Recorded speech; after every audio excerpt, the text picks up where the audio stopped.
Баршаларыңызға қайырлы күн. Бүгін өте керемет фунчоза салатын дайындайтын боламыз. Той жиындарға жасасаңыздар болады.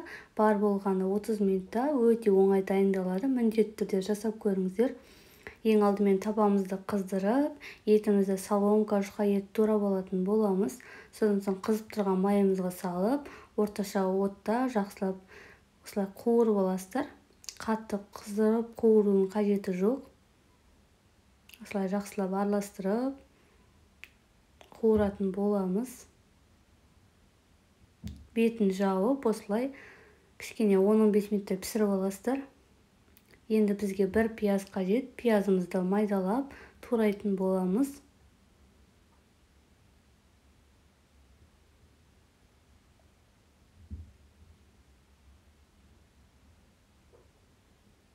Етіміздің кішкене суы шығып, тартылған екен, дәміне қарай тұз қосамыз. Содан соң тағы да кішкене араластырып, енді соевый соус құятын боламыз. Көп құюдың қажеті жоқ. Өзіңіз шамалап құясыздар, жасап жатқаныңызға қарай. Осылай кішкене 1-2 рет қуырып аламыз. Көп құйып жүрсеңіздер, салаттарыңыз қап-қара болып, түрі әдемі болмай қалады. Енді пиязымызды салып, тағы да барлығын жақсылап араластырып, пиязымызды қуыратын боламыз. Қатты қуырудың қажеті жоқ. Сәл ғана сарғайтып қуырсаңыздар жеткілікті.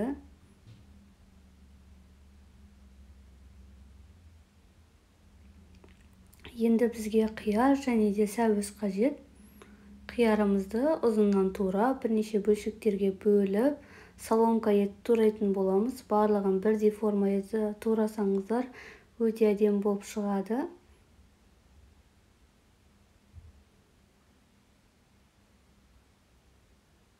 Менің каналымда салаттардың рецепті өте көп, сондықтан каналыма тіркеліп, көріп шықсаңыздар болады. Осылай қиярларымызды әдемілеп турап алдық. Осымен дайын. Енді бізге сәбіз қажет. Сәбізімізді теркадан өткізіп алатын боламыз. Тым ұсақ, тым ірі қылмай, осылай орташа етіп өткізіп алатын боламыз.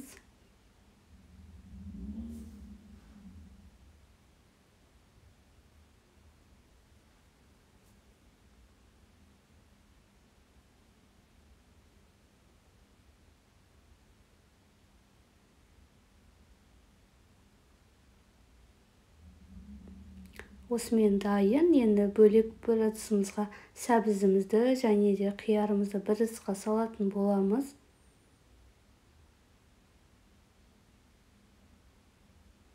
Енді дәміне қарай тұз салып, осылай жақсылап араластырып аласыздар. Қатты мыжымай, жай ғана араластырып шықсаңыздар жеткілікті. Тұзы араласып тұру қажет. 15-20 минутқа бөлек алып қоясыздар. Суы шығып, өте дәмді болып шығады.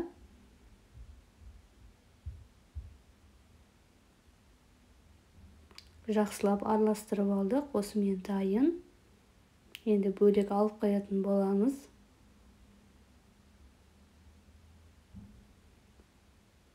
Енді бізге осындай фунчозаның қамыры қажет.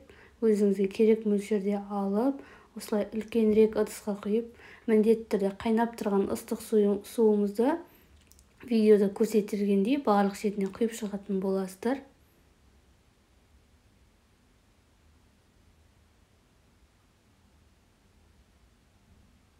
Ыстық суда көп ұстаудың қажеті жоқ. Бетін жауып, 10-15 минутқа қойып қоямыз. Етіміздің пиязын жақсылап қуырылды. Енді бізге жасыл және де қызыл болгарскийлер қажет. Менде қатырылған түрі. Осылай салып, 3-4 минуттай орташа отта қуырып аласыздар. Біздің етімізде пісейін деп қалды. Етті жақсылап таза ет пісіріп алыңыздар. Осылай суы шығады, оны төгіп тастайсыздар. Енді астын өшіріп, ет піскен екен. Осылай барлығын бір ыдысқа салатын боламыз. Фунчозаның қамыры дайын болды. Енді ыстық суын төгіп тастаймыз. Содан соң мұздай сумен жақсылап шайып аласыздар. Осымен дайын болды. Енді қалауыңыз бойынша помидор қоссаңыздар да болады. Енді үлкенірек ыдысқа салып алдым, ыңғайлы болу үшін. Енді 1-2 дана чесногымызды қосамыз дәміне қарай. Және де қызыл қара бұрыштар, өзіңізге ұнаған приправа қоссаңыздар болады. Және де уксус.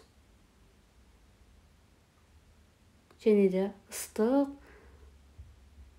пісте майымызды құямыз, күнбағыс майын. Енді барлығын жақсылап араластырып алатын боламыз.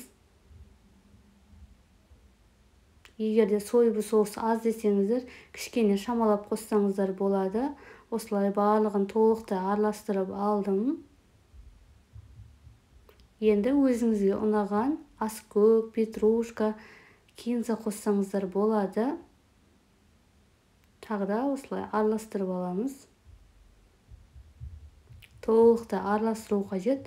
Сонда бізде тұзы сіңіп, приправалар сіңіп, өте дәмді болып шығады.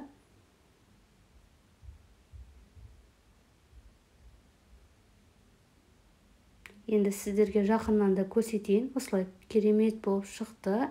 Дәмін көріп, дәміне қарай дәмдеуіштерді қоса бересіздер. Осындай күшті болып шықты. Енді 1 сағатқа қойып қоясыздар. Приправалары барлығы сіңіп, өте дәмді болып шығады. Ыстық күйінде де, салқын күйінде де өте дәмді салат. Видео ұнаса лайк басып, комментарий қалдырып кетіңіздер. Менің каналыма тіркелмеген болсаңыздар, міндетті түрде тіркеліп алыңыздар.